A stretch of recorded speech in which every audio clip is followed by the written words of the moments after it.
tortang ulang with toyo and calamansi. First mga kasari, ugasan po natin mabuti yung ulang kasi medyo may unwanted smell tong pagkain na to mga kasari. Ugasan natin sa asin.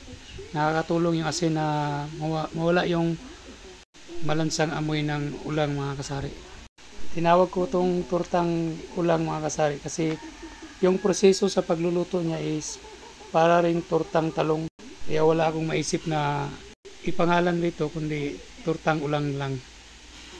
Ayan mga kasari, i-drain na natin no para pwede natin siyang lutuin mga kasari.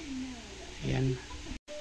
Tapos na siyang ma-drain mga kasari. Ingredients natin mga kasari is first yung ulang, asin, black pepper, 6 na itlog yung ginamit ko mga kasari kasi medyo madami-dami itong ulang natin, garlic powder, 3 tablespoon harina, magic syrup, and edible oil mga kasari. Ano natin yung itlog mga kasari, biyakin natin. Pagkatapos ay i-mix na natin yung mga ibang sangkap mga kasari na mention ko dyan sa screen mga kasari. Dito mga kasari, naglagay pala ako ng black pepper mga kasari, pandagdag sa lasa. Namitan ko na lang siya ng magic syrup mga kasari kasi yung magic syrup is instant flavor na siya mga kasari. Yan, binatil ko yung ito mga kasari kasama yung mga ingredients. Yan, antayin natin na mag-mix talaga sila kaagad. Saka natin i-mix yung ulang mga kasari.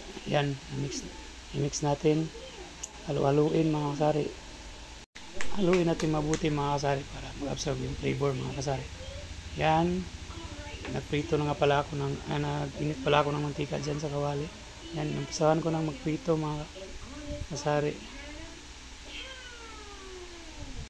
Gamitan lang natin to mga kasari ng medium heat mga kasari. I-adjust natin yung gasol natin sa medium lang na init para hindi madaling masunog yung tortang ulang natin. Yan, nakikita nyo mga kasari.